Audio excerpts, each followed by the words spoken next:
breaking. Okay. While we have these things breaking out now across the United States, the violence of the environmental crises is much more difficult to see, much more invisible. The videos of it are really hard to digest when one can come across visible evidence at all. So I really want to, without minimizing what's going on across the United States, want to connect it to these other forms of violence against non-human species, against ecosystems. I don't think it's unfair to say that we, as a species, humanity has our knee on the neck of Mother Nature, and we don't seem to care enough, and we don't seem to be lifting it off quickly enough. I just want to connect quickly these events in the United States with two other things. It's hard to really understand which events become tipping points. It's hard to understand which events lead to emergent results that are unpredicted from the beginning, something that is greater than the sum of its parts. And I think of two facts from China.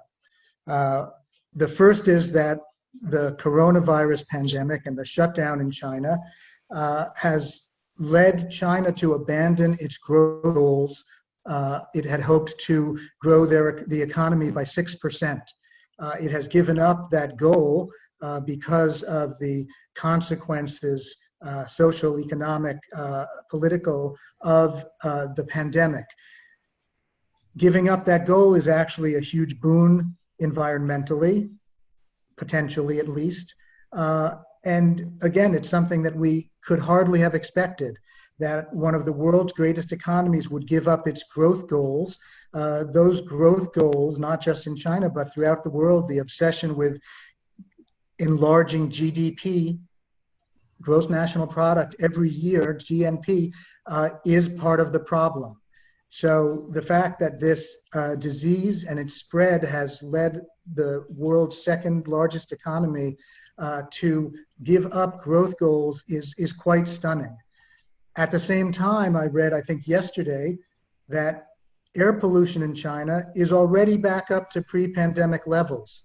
In other words, this Sabbath, this Shabbat, this break, this rest in pollution that was caused by this pandemic and the shutdown had such incredible visible results visible by satellite, where pollution had decreased by 20, 30, 50%, depending on which particular pollutant we're talking about. And already it is back up to the levels that it was at before the pandemic. Again, quite stunning, quite sobering. So again, this moment of reflection, this pandemic, which was the initial impetus for this conversation, this discussion, is one tipping point. The racial matters that are erupting on the surface is another tipping point. And I want to think really collectively about what happens when we come out of this pandemic shutdown, as we are doing now. What kind of world do we want to step into? We can't go back to normal. Normal was crazy. It was not normal. So what comes next? And the Green Sabbath Project, I started it in order to harness the power of the Sabbath, the Shabbat, a day of rest once a week, an idea and practice that's indigenous to the great monotheisms, the three monotheistic religions, the main monotheistic religions of the world. And it seemed to me, and I'm hardly alone in thinking this, that it offers a holistic and productive, potentially very fruitful solution. A universal day of rest, a weekly eco-Sabbath, this ancient spiritual technology that I seek to repurpose for collective ecological survival suggests itself as one powerful tool among the arsenal of tools that we must be using. Sabbath or Shabbat, properly practiced, offers a weekly interruption of the suicidal econometric fantasy of infinite growth. It offers a weekly divestment from fossil fuels. It offers a weekly investment in local community, a weekly bit of rewilding, a respite for both humans and other than humans, and a ritualized forum for meditating on how we want to live. As Greta Thunberg reminds us, we already know what the solutions are for our environmental crises. Green Sabbaths would provide a recurring greenhouse for incubating the required collective consciousness and willpower, the ultimate renewable energies, to make the solutions reality. Green Sabbaths would constitute both a model and a foretaste of the ecologically sane world to come. At least that is my hope. How do we make this happen? How do we get there? What strategies do we use? What are the challenges ahead of us in doing that? That's why we invited this panel of amazing people, and we will now turn to them. Let me just quickly remind you all or enlighten you all about the format of the event. We will go around through the panelists and hear from them each for a few short minutes each. We will then open it up to discussion between the panelists. And then lastly, we will tackle some of the many questions that I know the audience has, some of which we've already received. I want to just thank Shana Goodman, who maybe she can wave and say hello. She is the project coordinator for the Green Sabbath Project, and she is the woman behind the scenes making all of this possible, managing the event. So Shana, thank you ever so much. I'm muting briefly. Hi, everyone. Great, thank you, Shana. One last word before we turn to our first panelist. I had reached out to many people who I thought would be suitable, inspiring, thought-provoking leaders to join us tonight, including many people of color, many women. Unfortunately, not everyone could join us, so the makeup of the panel that we have tonight is not reflective of any particular approach or decision making on our part. It really reflects the factors, the reality factor of who could make it and who could not. So Ellen Bernstein has volunteered to start us off, Rabbi Ellen Bernstein, and let me just introduce her to you very quickly. Rabbi Bernstein founded Shomrei Adama, Keepers of the Earth, the first national Jewish environmental organization in 1988. I had the pleasure and honor of working with her way back then. Since then, she has been writing and teaching about Judaism and ecology really across the country, if not across the world. Her ecologically oriented Passover Haggadah, which is called The Promise of the Land, was just published this spring in time for Passover. And Ellen, really thank you so much for being here. The virtual floor is yours. Thank you. Thanks so much, Jonathan and Shana, for everything you've done to get us going here. The Sabbath has always seemed to me like a deeply green institution, whether we name it that or not. In the Bible, it is immediately established as a testament to the creation, to all of nature, and that's how I've always celebrated it. In the mind of the Bible, the Sabbath is an integral and necessary part of the rhythm of life, 6 parts work and 1 part rest. What would the world look like if everybody was able to take a day off for healing and family time, refreshment, self-care, play, the enjoyment of creation, and to get in touch with the holiness of just breathing? I think it would look drastically different and healthier and saner than the world we live in today. Keeping the Sabbath in the Bible was a requirement, one of the 10 commandments, on a par with not killing, which makes me wonder also if Sabbath keeping could also temper our rage. I want to spend my couple of minutes focused on how to frame the whole idea of a green Sabbath. First, the issue of language. There's been some concern that the word Sabbath could alienate secular audiences, and that maybe we should just call this a universal day of rest. I believe that the word Sabbath is deeply resonant, not just for Jews and Christians, but for many people, and is commonly recognized and understood. Secular academics, after all, have no problem with the word sabbatical. In fact, sabbatical points to the most beloved institution in the academy. The sabbatical is simply an extension of the idea of the Sabbath. We need for the Sabbath to become as universally cherished as the sabbatical. The word Sabbath has already found its way into the poetic and ecological lexicon through the work of powerful writers like Wendell Berry. All this depth and memory would be lost if we abandon the word Sabbath. I'm interested in how we reach audiences beyond those who already celebrate the Sabbath. In these couple of minutes, my comments are necessarily loose and vague. To me, one of the primary challenges is a public relations challenge and an image challenge. How do we get people excited about this? I believe that the arts offer the most universal and potent way to connect with people. Art and music touch emotions, which is what we must do in order to capture people's imagination.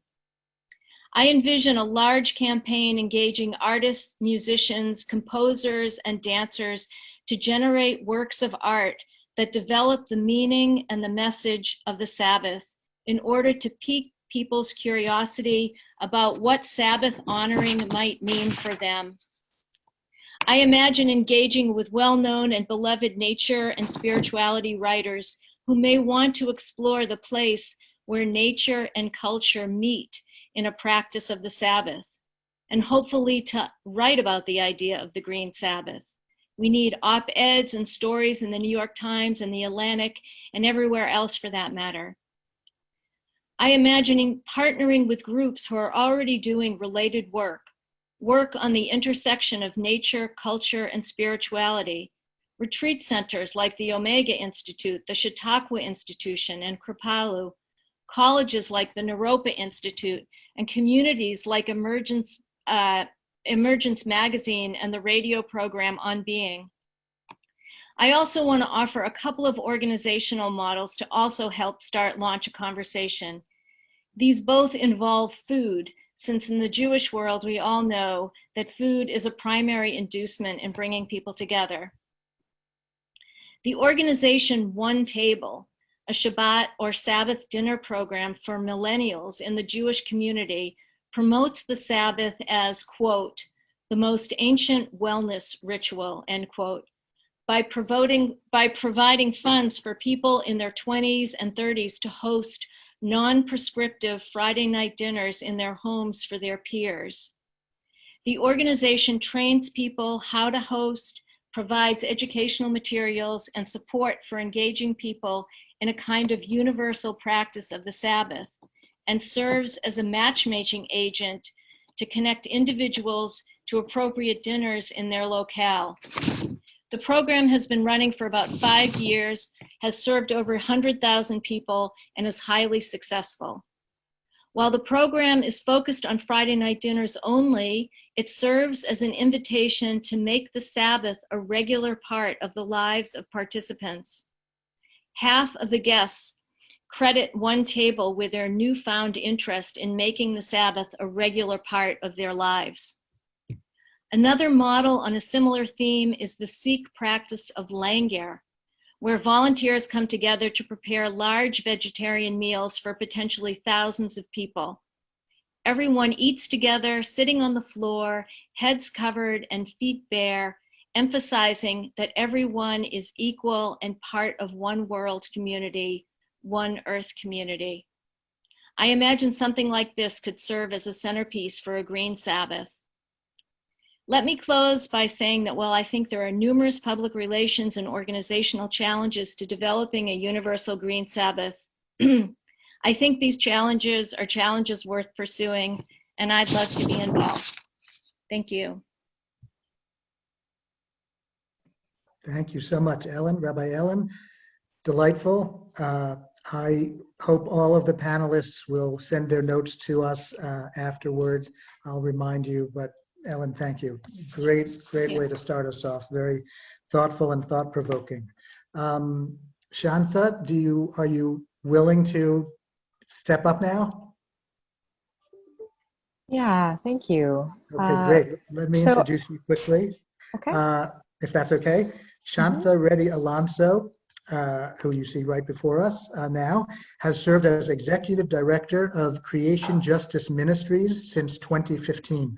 Creation Justice Ministries is an ecumenical organization with a mission to educate, equip, and mobilize Christians to protect, restore, and more rightly share God's creation.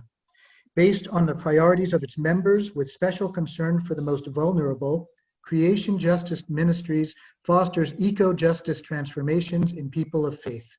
Shantha's ministry has been featured in The Hill, Sojourners, NPR, Religion News Service, U.S. Catholic, and Grist.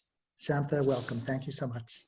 Yeah, and thank you very much for the invitation. This is such a timely and important topic to talk about Sabbath. So my observation is that the principles of Sabbath are not being respected or practiced on any scale that we need to see, and that the pandemic has indeed given us a window into what it might look like for God's creation and our communities if Sabbath were more broadly adopted. And some of those have already been articulated, but I also want to make sure that I use my time to contribute some thoughts on how the pandemic has provided a window into the profound race and class inequities in US society. And while for some, the pandemic has been a pleasant time for baking bread and deepening family relationships, or it's become an introspective retreat, for others, it's been extremely difficult. And I'm particularly thinking about the people who have been deemed essential workers, who did not get this accidental opportunity for Sabbath, and who kept all, the privilege of sheltering in place for others, but did not get to experience it themselves. And so when I think about the possibility of moving into Sabbath practices and being intentional about how that is done, I would challenge us to think about how we clearly articulate and protect the opportunity for equity and racial justice in honoring the Sabbath. And we would want a Sabbath that is not only good for Earth, but also affirming the humanity of all, including that Black Lives Matter. And so what are some cultural shifts that I would like to see articulated in any moving forward with increase in practice of Sabbath? I think a lot of people are experiencing joy in this time of the pandemic in seeing that the family unity has been respected more. And so I would like to see more reverence for family unity being an explicitly articulated part of increasing Sabbath. And that has to do with challenging, in the US, the prison industrial complex, which holds 1 in 37 people and keeps them from their families. This is especially important for Black communities that, African Americans are incarcerated at 5 times the amount of whites. Think about what that does to families. Think about the ability of families to participate in Sabbath without the presence of their loved ones. This is true as well when we think about the immigrant detention centers, the separation of families at the border. Would a Sabbath mindset, would the practice of Sabbath totally shift the way people are sensitized to the deprivation of family unity?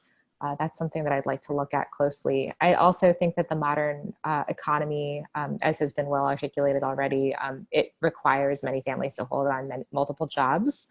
And so how do we, along with Sabbath practices, think about ways that enable families to engage in Sabbath practices so that everyone can enjoy this, not just people who want to or have the privilege and can. And then the core purpose of this webinar is to really focus on the green Sabbath, the opportunity for the earth. And the Sabbath is an opportunity to nurture our relationship with God's creation. And so I hope it will sensitize us to conservation goals. And I think in particular, as we articulate Sabbath practices for ourselves for the benefit of Earth, we also should think about Sabbath as a geographical concept and Sabbath for specific places, special places.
to the degree that it can be an invitation into a much deeper, more powerful engagement, then it's got potential as an important idea. The second piece is that it is our faith that gives us the ability and the strength to turn towards these great challenges. And our faith gives us the chance to reflect more deeply, and it motivates us to care for those who are most vulnerable and to work alongside those who are most vulnerable among us. There are very clear unpacking of class and privilege issues that need to be engaged seriously as part of discussion about a Sabbath. As Shanta said really eloquently, there are massive numbers of people, given income inequality where it's at in the world, for whom a day of rest is a survival impossibility. And we need to be very careful right up front about centering voices of the poor and of marginalized communities from around the world if this concept is to be a durable one. The way that the French translate the word sustainability is durable, the English spelling of durable pronounced Frenchly. And I'd like to suggest that this concept needs to have some of that durability attached to it in terms of how we think about it.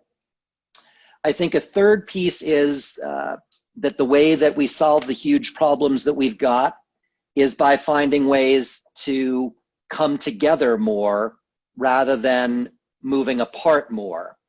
And to the degree that a Sabbath fosters that coming together, which in traditional cultures it usually has, the more potential that it has.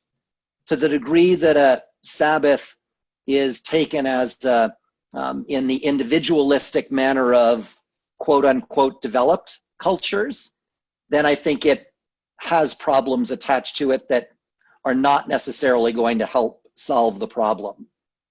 I think just a few sort of other pieces of the picture. I think we need to be careful about a simple assumption that one day of rest will automatically cut greenhouse gas emissions or consumption levels. I don't know that there's any research that would back that up. And I think we need to interrogate that assumption quite a bit. What's needed globally at this stage is a true global transformation of how power is shared, how economic and political systems work. And that to me is a sort of the key sort of discrimination point, judgment point around a Sabbath concept is what does it do to contribute to that transformation? And then the final piece that I would say is that with any discussion nowadays about religion in public life, we need to make sure that we do not assume that all religion is a good thing. In regards to the global climate, it is close to unarguable that religion's impact at a very large scale globally, I'm not saying anybody on this call, but conservative religious forces, fundamentalist and extremist religious forces in Brazil, India, the United States, many other countries have had absolutely ruinous impacts on the climate. And so we need to think when we're bringing a religious concept into public space, how do we safeguard against its misappropriation? So I think this is a concept with potential, but with significant questions that need to be engaged seriously as it advances. Thanks. Thank you so much, Reverend Fletcher. I appreciate you articulating some of those hard truths that I agree we really do need to keep in mind. So thank you. I'm glad you could make it here. Next up, Bill McKibben, who should need no introduction, but I'll give him one anyway. He is an author and journalist who has written extensively on the impact of global warming including some 12 environmentally oriented books since his first, The End of Nature, in 1989. He started the Step It Up campaign for solutions to global climate change in 2007. 1 year later, he started the group 350.org, which he continues to lead. He is the Schumann Distinguished Scholar at Middlebury College.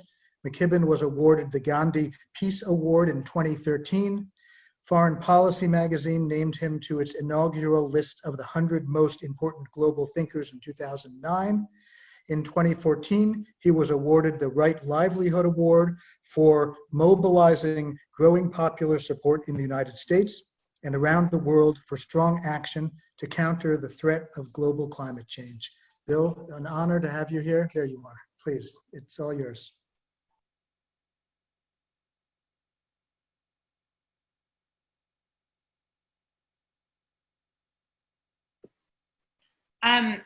Bill, could you unmute yourself?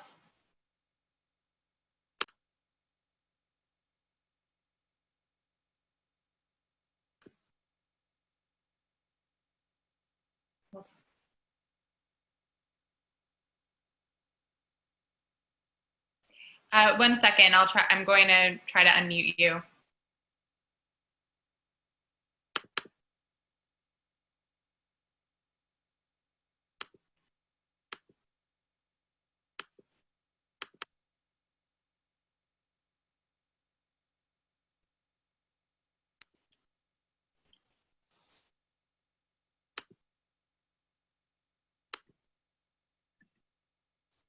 There he goes, Bill. Okay, can you try one more time? I think that you may have done it. Okay, great. You were wise to keep me muted, it must be said. But it's kind of you to let me talk for a minute. And that's all I want to talk for. This has been a remarkable conversation. It's so good to see so many old friends, to see Fletcher and Mirla and Father John and people who are utter pioneers, to think about Ellen Bernstein and Shomri Adama back in the 1980s brings back many, many memories of the earliest parts of the religious environmental movement. And just, it's a great honor to get to be with this remarkable crew of people and to see happily a lot of new voices coming to the table too. So I'll just say a few things.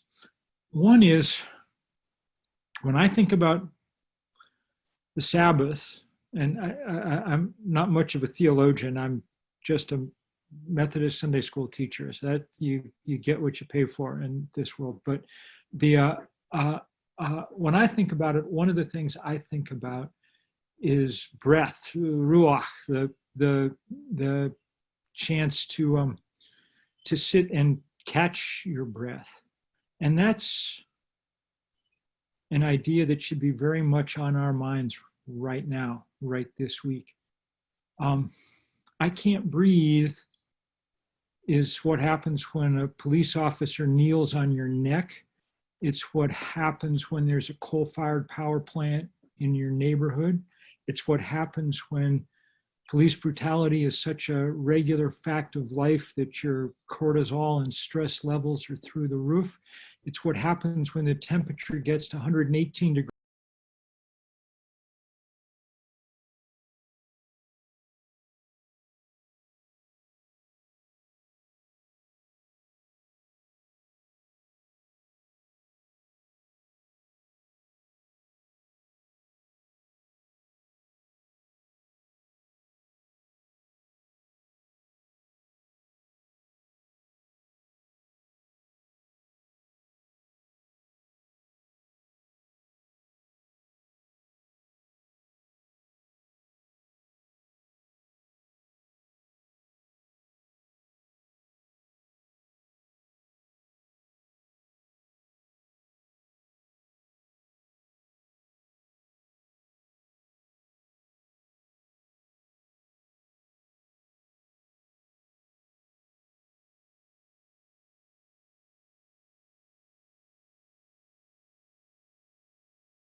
is, and Shana is going to pick out some of the questions she finds most interesting. Shana, are you with us? You ready? Yes. So I see that some people have their hands up, and anybody who has a question should put it into the chat. I've enabled people to message me. So not everybody will see the messages, and then I'll go through and give messages to the panelists. And if anybody has a question for a specific panelist, then that works great too.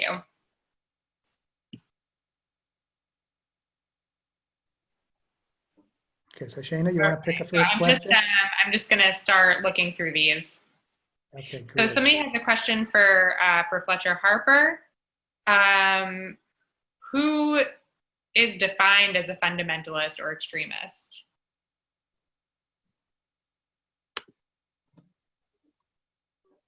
A softball question.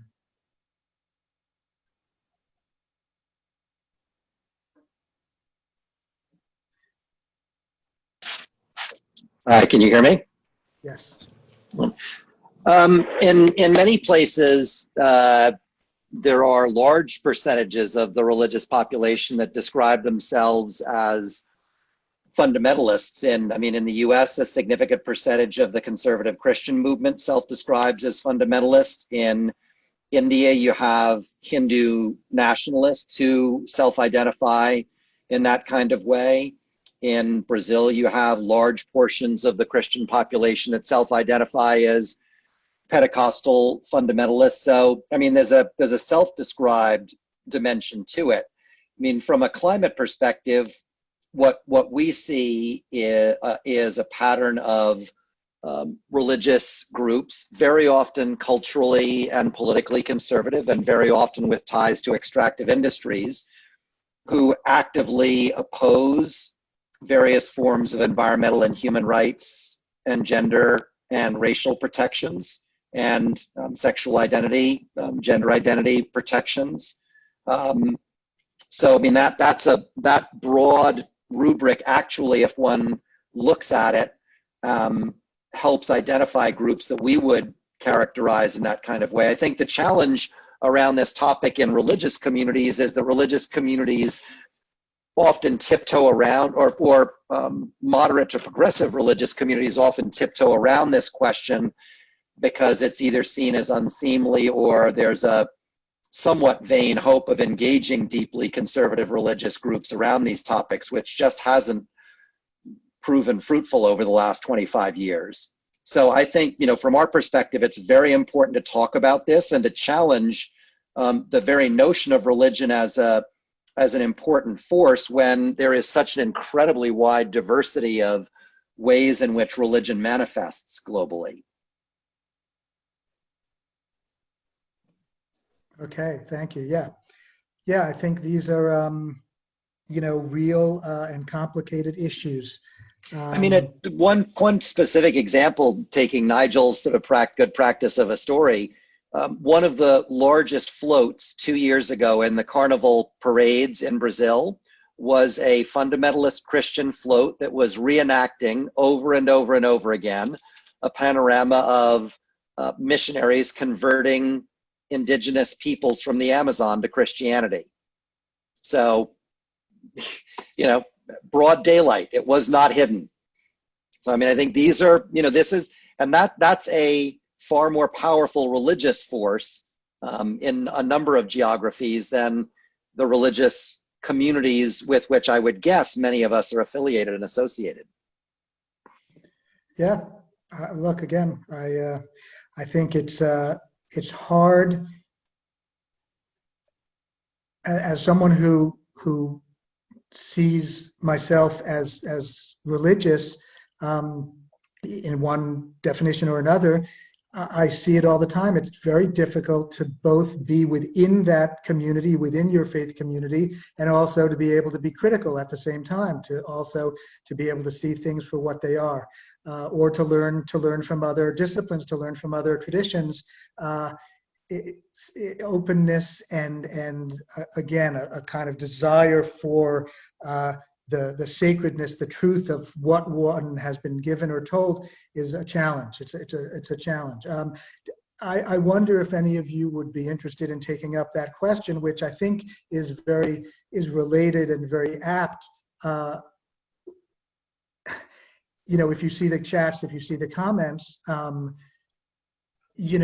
there are many communities, many individuals who claim to have a monopoly on what the Sabbath is, which day of the week it should fall on, what it means to observe the Sabbath or not observe it, etc. Is that something we need to worry about? Are we going to constantly, is a project like this going to constantly be harangued by people claiming, that we're usurping, stealing, perverting, something biblical, something God-given, etc.? Anyone daring enough to take that on?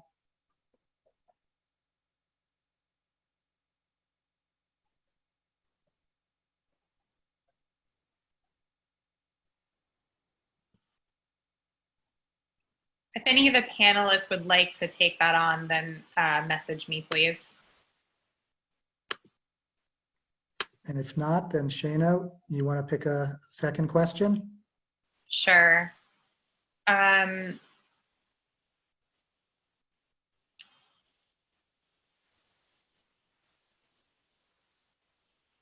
Someone has asked a question for Jonathan. How could a universal day of rest be feasible across nations with varying cultures and ways of life? Excellent question. I myself am ambivalent about the term universal day of rest, because I think it implies things that I'm not sure I favor. Of course, this project is not about me by any means. I think a day of universal rest sounds better to me. Again, I see this as a voluntary thing. I see our mission as one of education and advocacy. My dream, my fantasy is to have 1 billion, 2 billion Jews, Christians, and Muslims keeping some form of a day of rest on the day that they choose to do it. So I don't see a need to have all monotheists keeping a single day. I don't see the need to have the whole world keep a single day. This, to me, seems best as a voluntary project that individuals and communities take on themselves. I've lived in Germany, I've lived in Israel, where both countries that have official days of rest. In Germany, the day of rest is on the Christian Sabbath, Sunday. As a Jew, that's highly inconvenient for me, but I actually have no problem with it. I find it a beautiful way to enforce a kind of day of rest.